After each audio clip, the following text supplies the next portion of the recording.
From London, the National Broadcasting Company presents War Telescope, a review of the war week and a forecast of possible developments to come. War Telescope features Elmer Peterson of NBC's London staff, a veteran reporter of the European scene. And now for his regular Saturday report, we take you now to London. This is Elmer Peterson in London. Just a few hours ago here in London, we had a really impressive announcement about the air war against Germany. The announcement that more than 800 American heavy bombers with fighter plane escorts today penetrated deep into southwest Germany to attack targets at Frankfurt. It was the greatest single target attack in the history of this war.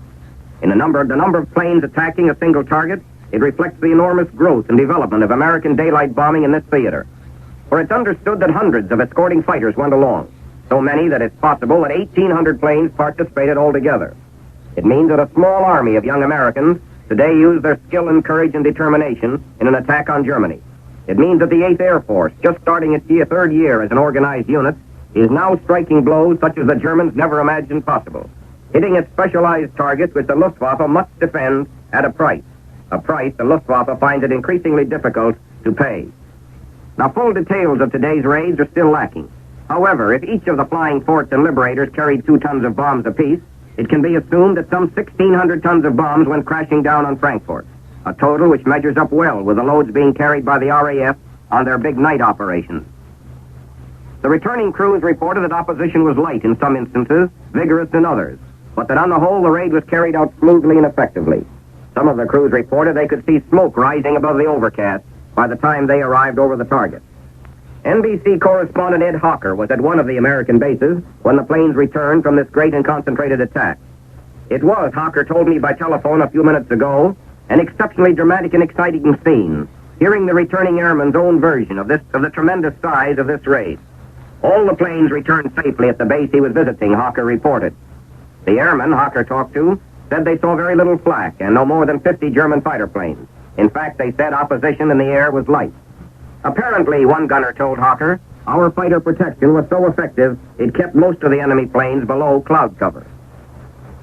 What this raid has done is to put new emphasis on what's going to be achieved during the coming months by Allied air forces here in Britain. For what must be kept firmly in mind these days is that the Germans are fighting desperately for time now. Time to find ways and means of prolonging the war and winning some sort of compromise peace. Time to pull back from their disastrous venture into Russia and concentrate on blocking the invasion of Western Europe. But these steady and shattering raids on Berlin and other German cities provide a factor that Germans must control, or they won't get the time they need. From all accounts, the Germans hope to prolong the war throughout this year, on the theory that this will give them time to find a way out through their hoped-for complications in Allied military and political strategies.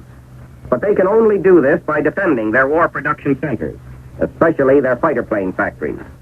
They've concentrated their best fighter plane squadrons for this purpose.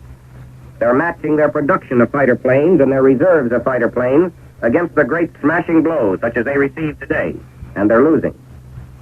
The other day, Lieutenant General Karl Spaatz, commanding officer of American strategic air forces in Europe, said that 40% of Germany's planned fighter plane strength has now been destroyed. There will always be discussion, of course, about the extent to which the Allied air forces are contributing to victory in Europe, and there will never be any real way of measuring that contribution. But we do have more and more reason to believe that these air raids on Germany are doing more than merely destroying German war potential and organization.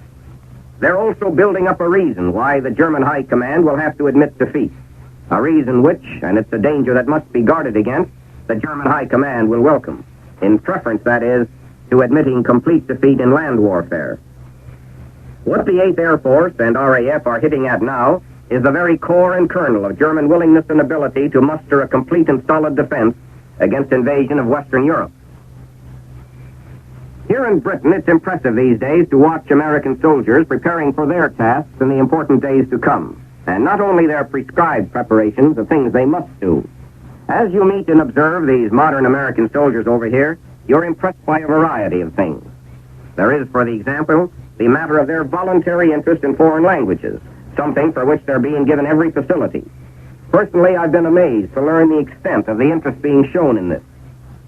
In fact, wherever American soldiers are stationed, you'll find these voluntary study groups, for which the Special Services Unit provides help and guidance. The languages being studied include German, Spanish, Italian, French, and Russian. It's a remarkable thing in many ways. You can look in on a Red Cross club at an airfield or the library of an army base and see a group of young Americans busy with textbooks and busy with specially arranged phonograph records, learning a language in the most scientific manner possible and learning it because they want to. You can see an American boy who never had a chance to study a foreign language at home, a boy who never would have thought of studying a foreign language, perhaps, but who now spends a certain amount of his time in getting the twists and turns of a new medium of conveying thought and ideas. There are a number of reasons, it seems, for this interest in foreign language study.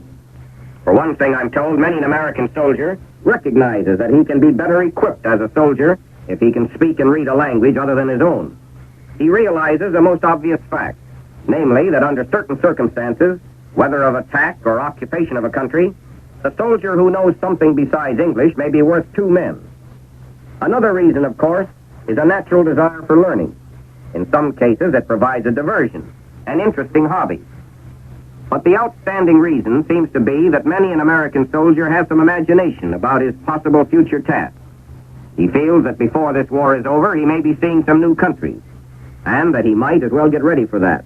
At any rate, many of you people at home are going to welcome back soldiers who will be able to trot out some correct conversation in foreign speech, and something not learned from a tourist phrase book. Most of this teaching is being done with the use of phonograph records, and 70% or so of the men studying in this manner are enlisted men. To provide some evidence of all this, if you need evidence, here are two soldier students, Corporal Warner Paulson of Brooklyn and Corporal John McNamara of New York City. Both have studied some French in high school. Both have continued their studies over here. Corporal Paulson, why are you, for example, studying a foreign language over here in Britain? Why? Because it's so obvious to me now that some knowledge of a foreign language is going to be important in the future. I've got a new ambition to see something of Europe, for one thing. What about you, Corporal McNamara? My reasons are pretty much the same. I did study some French in high school, but I promptly forgot most of it. Over here, I've gotten a new interest in languages. I'm brushing up on French now, but I hope to study some other languages as well. Well, supposing you and Corporal Paulson show us that you really can handle a foreign language. Well, it may be a bit rough, but here goes.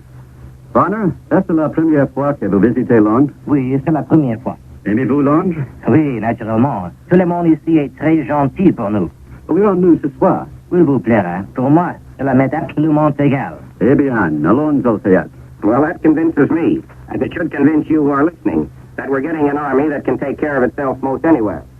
All that Corporals Paulson and McNamara had to say today in that little dialogue is that they like London, it's their first visit here, and they plan on going to the theater. But they could say a lot more. More and more here in London, I find myself interested in the part the people of the occupied countries of Europe are going to play in the final battle of Europe. It's something that appeals to my imagination, partly because of the tremendous and complicated scope of this coming activity, and partly from a personal view of my own memories and experience in this war. For this island of Britain is far more now than the assembly point for the Anglo-American forces of invasion. It's also the center of contact, the grand plotting room, you might say, for the millions of people of the occupied countries of Europe. People who now think of deliverance in terms of months and not years. Scattered around London are the various governments in exile. Training for their appointed tasks are the military units of the various occupied countries. In buildings where you can feel this new tension and expectancy, experts of all kinds are at work, as they have been at work for 4 years and more. You can talk to these people now and get the impression somehow of a giant lacework of contact with the continent of Europe, for the passing back and forth of information and instruction. It's one of the fascinating things about London, these impressions of how much has been achieved in preparation for the great drive for victory. The other day, for example, I met a Polish government official, a man I hadn't seen since some unforgettable days in September 1940.